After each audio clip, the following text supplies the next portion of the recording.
Capitol Hill to Wall Street. This is Politics and Profits with your host, Rick Amato.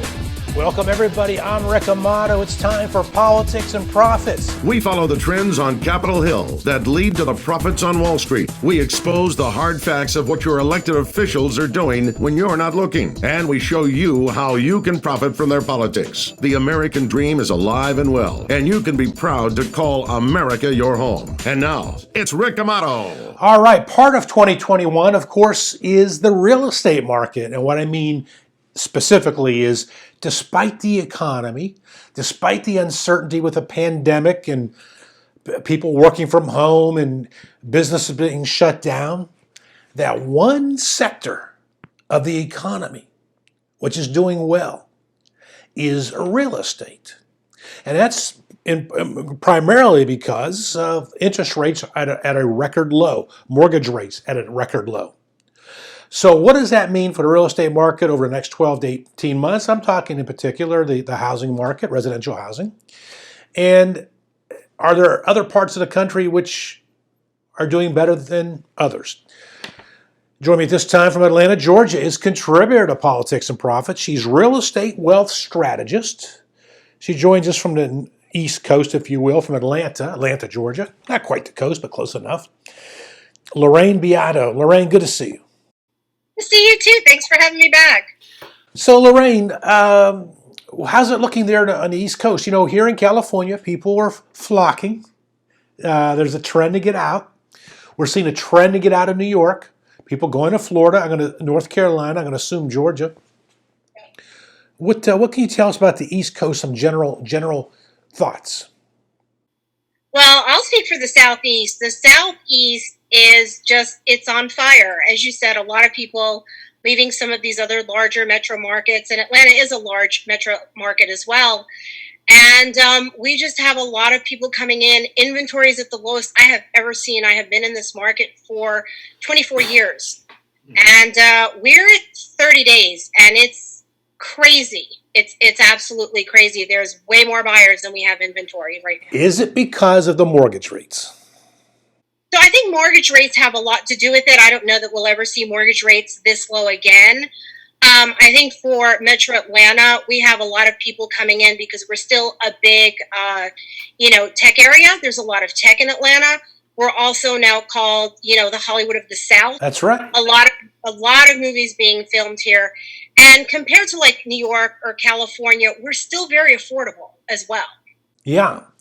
How long do you, I've heard we should probably expect to see these interest rates in the mortgage market at these levels or close to them for about the next year. What's your thoughts on that? Yeah, I've heard the same thing. I think it'll be interesting to see, of course we have everything going on in the political arena. I'm not sure what kind of an impact that's going to have.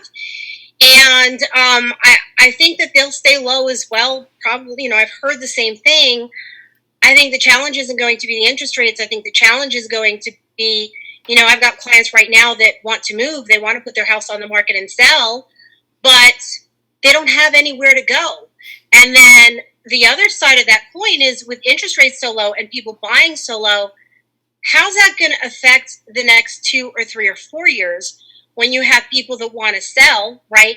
But they're sitting there with an interest rate on their current mortgage so low. What are the ramifications of that going to be? What is that market going to look like in the next maybe 3 to 5 years? I see what you're saying. So if their rate's low, they're locked in. Yep. They're not going to want to sell at a higher price and get a higher rate. Right. That's interesting. Because think about it. If they're at an interest rate, and let's just call it 2.5, and in 3 to 5 years, let's say rates are back. I mean, even 5% was low. When I bought my home, we had an 8.5% interest rate back in New York. They're going to be buying less house for the money. Good point. Yeah. And so that's a conversation I had earlier this morning that they were asking me, what do you think is going to happen? And I said, if only I had a crystal ball, right? So you see the demand so strong, as you point out, because of their rates, but yet it's happening in a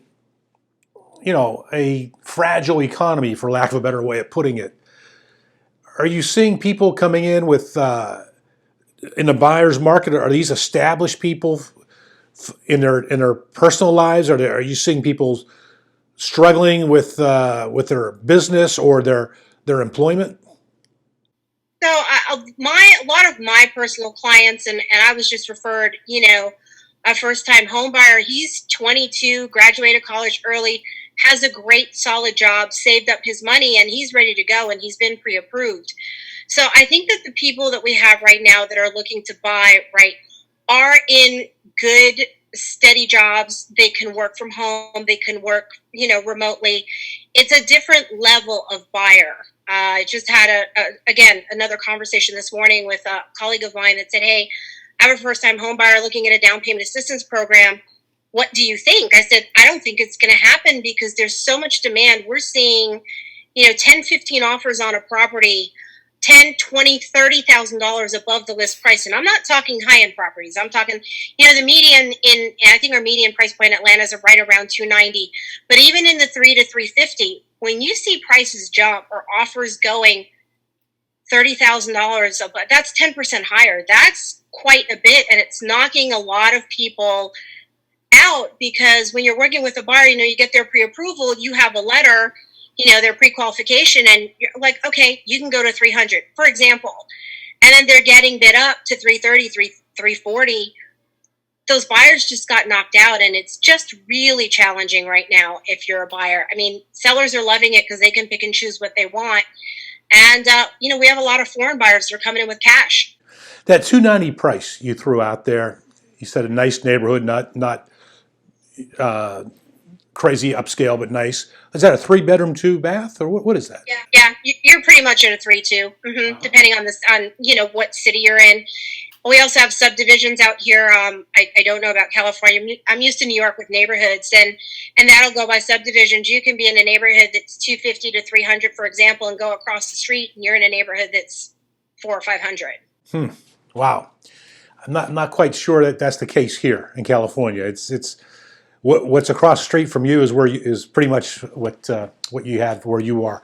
All right, in our final remaining moments, Lorraine, any general advice you have for home buyers out there in this market? Any general advice you have when going out and looking? Yeah, I think if you're going to be a home buyer in this market, make sure that you have enough to put down, because like I said, we have a lot of cash buyers. And when you're, for example, an FHA buyer with 3.5% down, it's challenging because you're going to get knocked out. So try to bring as much money to the table as you possibly can. What percentage is that, you suppose?